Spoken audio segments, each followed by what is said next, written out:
Now, it's been one of the most anticipated comebacks in pop after 40 years. Benny Andersson and Björn Ulvaeus from the group chatted to the BBC's entertainment correspondent Colin Patterson in Stockholm about how the record eventually got made. There's something deeply fascinating about legends. Those rare individuals who not only help define a musical era, but also shape an entire cultural movement. Decades may pass, trends may come and go, but their impact remains.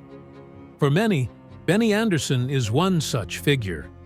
Known globally as one-fourth of the iconic Swedish supergroup ABBA, his music has spanned generations. But while millions danced to the joyful beats of Dancing Queen and Mamma Mia, there was an entirely different reality unfolding behind the curtain. When you hear the name Benny Andersson, it often brings to mind catchy melodies, glittering performances, and sold-out stadiums. But fame, as we've seen time and time again, rarely comes without a price. And now, at the age of 78, Benny has finally opened up, confirming long-held suspicions, shedding light on hidden struggles, and offering a rare window into the darker corners of a life spent in the spotlight. Let's dive into what Benny Andersson has finally revealed and why it matters more than ever. There's a story behind the spotlight that few ever saw. A private battle Benny Andersson fought for years, while the world celebrated him as one of ABBA's musical masterminds. While millions danced to the infectious beats of Dancing Queen and Mamma Mia, Benny was quietly struggling with something far heavier than the notes on his keyboard. An addiction to alcohol that nearly stole his spark.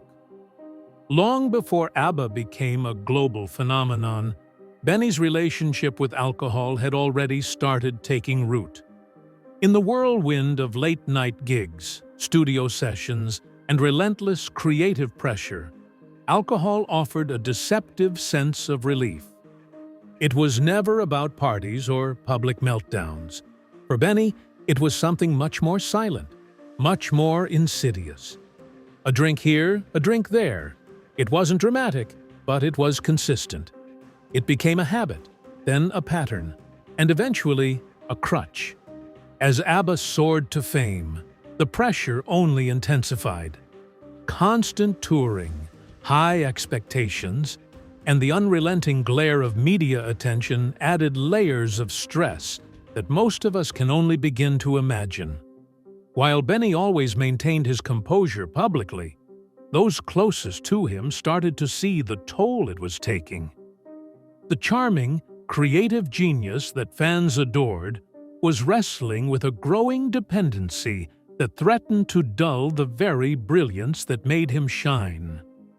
He later admitted that alcohol was a way to take the edge off. It became his armor against the chaos, helping him navigate not just the business, but also the personal strains that came with it. Behind the curtain, he was numbing himself from the pressures, the fatigue, and the emotional toll that fame often demands.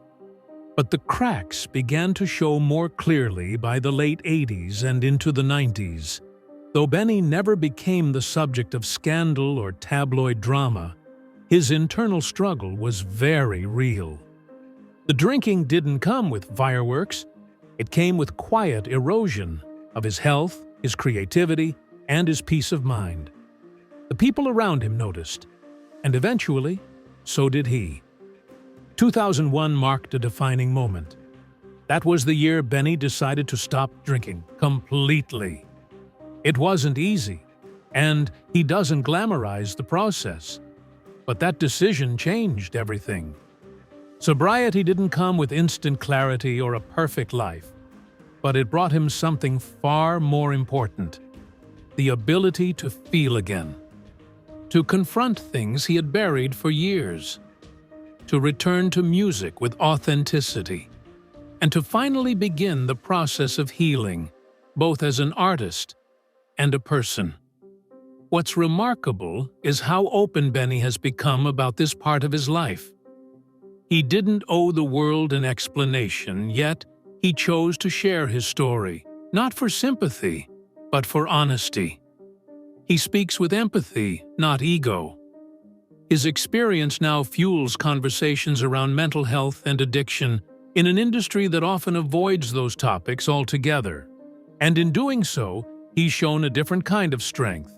Not the strength of chart-topping hits or sold-out shows, but the quiet strength it takes to face your own reflection and choose change. His battle with addiction may not be the first thing fans think of when they hear his name, but it's a vital part of his journey. It's a testament to resilience, to growth, to the human behind the legend.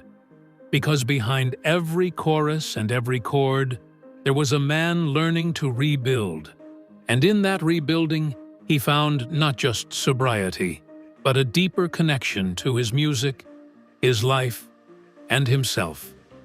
ABBA's songs have always carried a certain emotional gravity, lyrics that cut deep, melodies that linger, and harmonies that feel almost painfully intimate.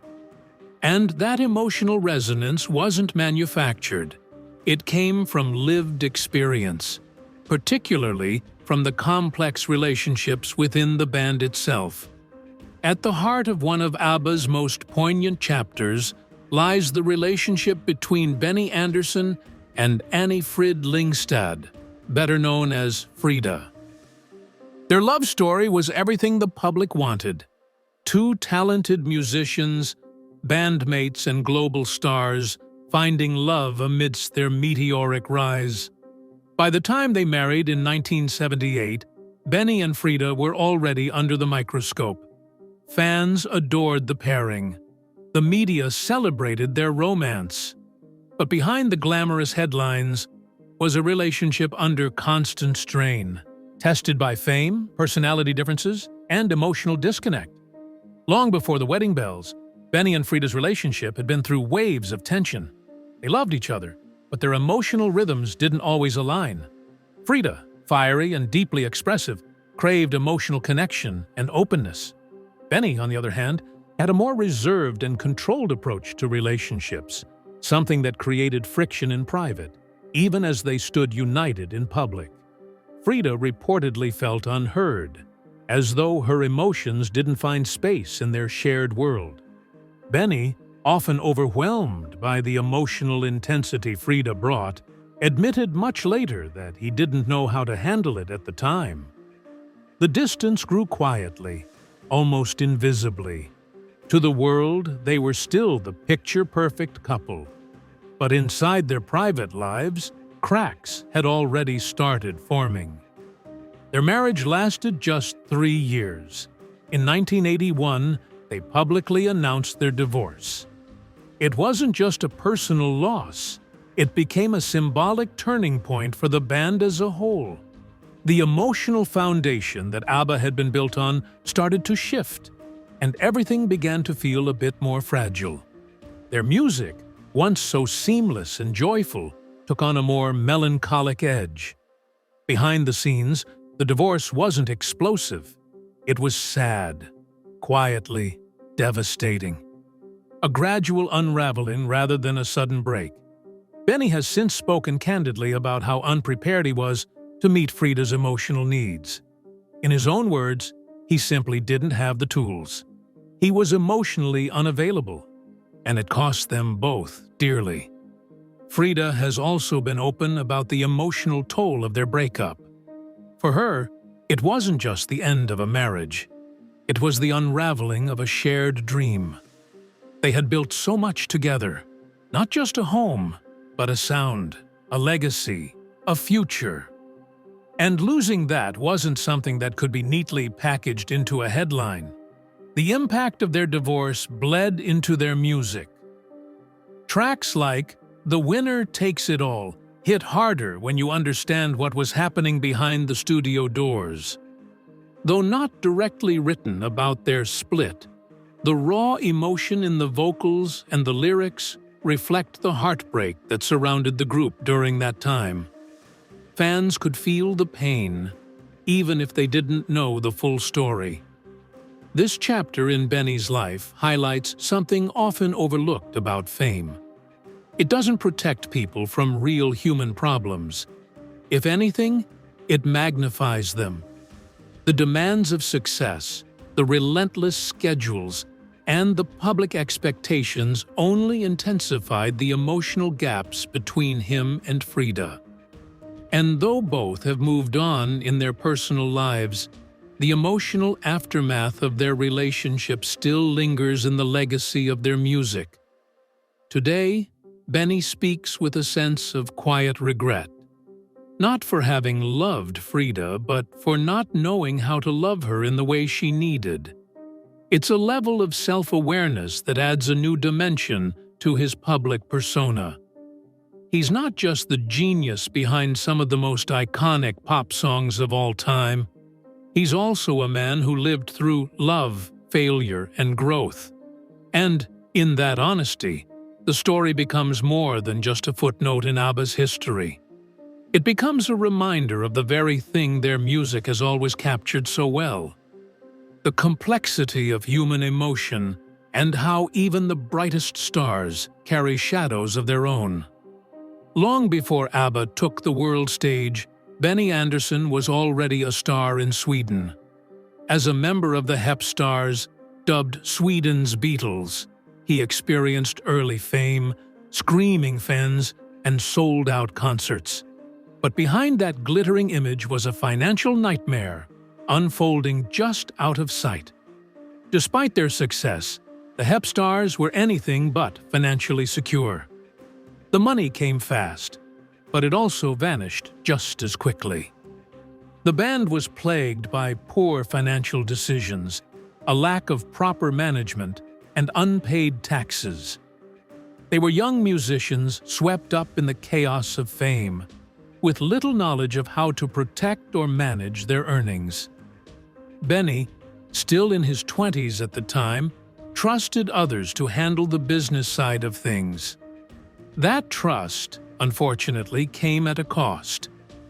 He later spoke openly about how unprepared he was back then, admitting that he didn't understand contracts, didn't know where the royalties were going, and had no clue about the tax obligations piling up behind the scenes.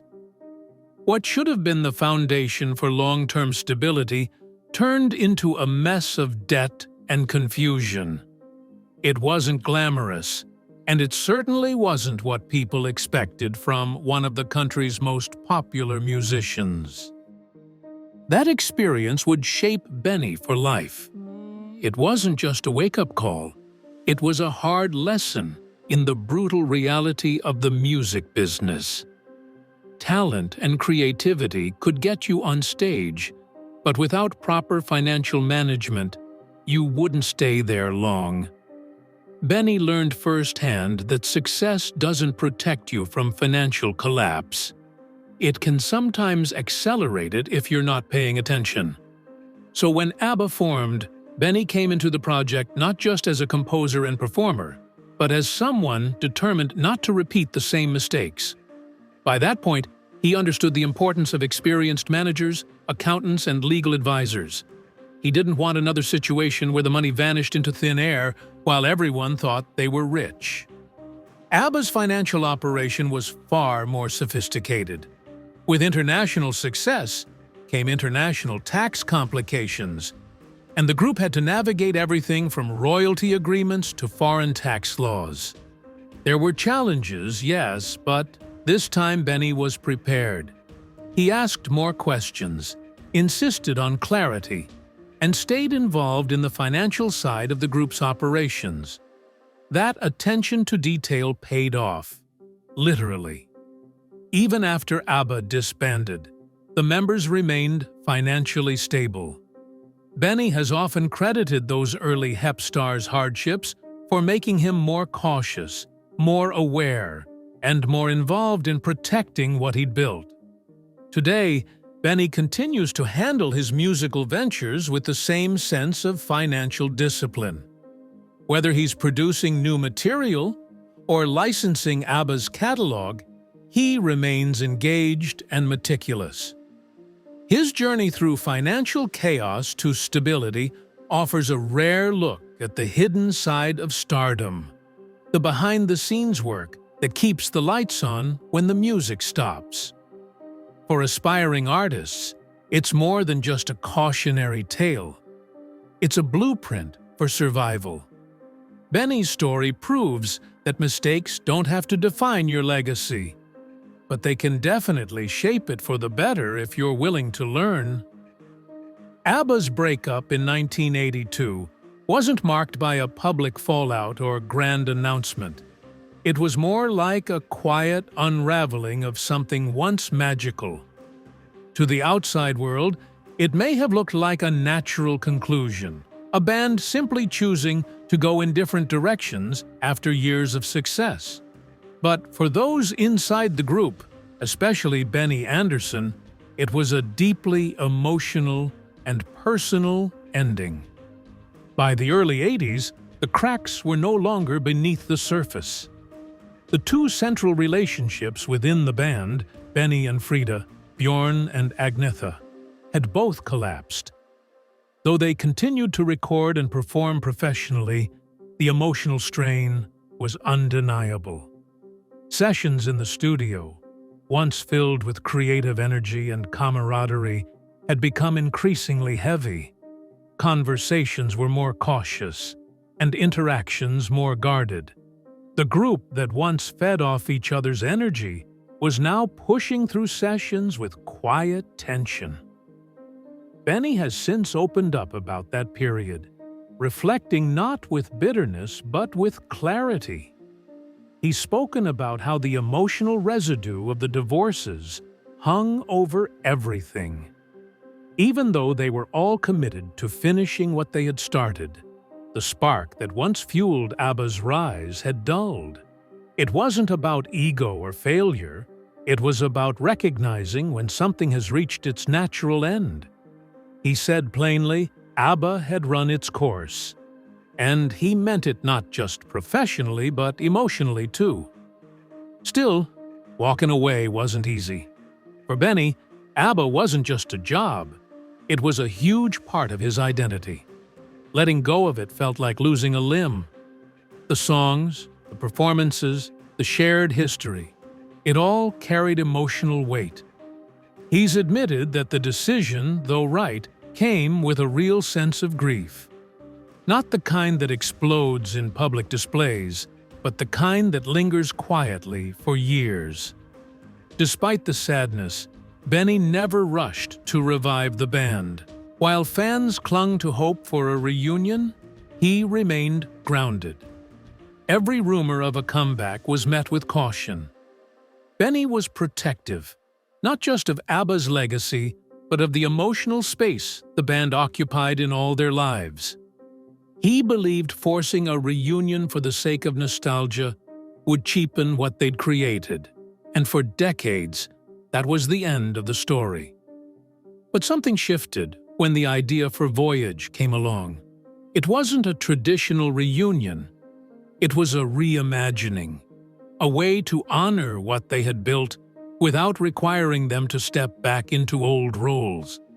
The virtual concert experience became a bridge between past and present, with Benny playing a key role in shaping its sound and vision.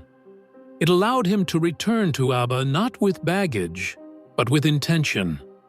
There was no need to relive the tension or reignite the old wounds, just a chance to let the music breathe again. In many ways, Voyage became a form of healing, not just for the fans, but for Benny too. It proved that endings don't always have to be permanent. That sometimes, when given space and time, even the most emotional farewells can evolve into something new, something just as powerful. At 78, Benny Andersson has stepped into a rare kind of clarity, the kind that comes not from escaping your past, but from confronting it head-on. In recent years, he's confirmed what fans have long suspected. Behind the brilliant compositions and global fame lies a deeply human story of struggle, reflection, and resilience. He's acknowledged his battle with alcohol with striking honesty. For years, the public saw the composed figure behind the keyboard, never guessing at the quiet war he was fighting. Benny has now openly shared how drinking gradually became a way to mute the chaos, to cope with the pressure, the fame, and the emotional toll of life in the public eye.